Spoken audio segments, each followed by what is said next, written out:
And the Rio Cobre contamination is now threatening food security in St. Catherine. With a widespread water shortage, hundreds of pounds of fruits and vegetables have been perishing in farmlands. As Kalisha Williams reports, farmers are crying out for compensation. Lush farmlands now parched.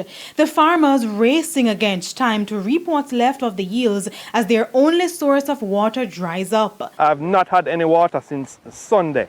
As soon as I turn off the pumping station because of the spill, the water supply for me has ended immediately. This is a ripple effect of the Rio Cobre contamination. The farmers here get water from these canals that are connected to the Spanish Town water treatment plant, but the pollution has forced the plant closed. I'm probably about 400 to 500 meters from this dam here, and the channel that would carry water to my farm is currently dry.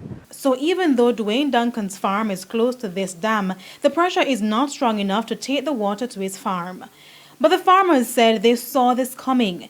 They told us when the government moved them from Bernard Lodge to Salt Pond, they knew water would have been a challenge. We're forced to because where we're coming from was irrigated for farming, and it used to cost me between $3,000 to $5,000 a month for water.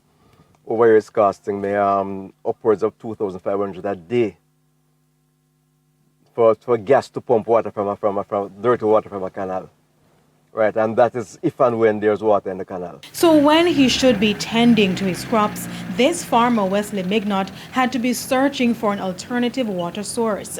Add that to the sweltering heat and limited rain, and it appears as if these crops have not been watered in months. Actually, I've had to go and purchase a tank to see if I can store some water to at least save some of the plants that I have.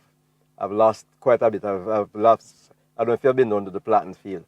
I've lost all 3 acres of planting because of lack of water. And with every hour that goes by, the losses are climbing into the millions. This is about $800,000 for the corn and about $2 million for the cabbage. Cabbage about 1 acre and a quarter. So we lose a 2 acre field right now. Because it's a 2 acre field right now. And that's so 1 more week left on it to finish off. So because we lose the leaf, so we now get a full production out of it. About how much money last year you're looking right here? Call about 3 mil. Which is why the farmers are appealing for compensation. So we need somebody to get some money from Windalco to directly compensate the farmers who have taken this loss. Kalisha Williams, TVJ News.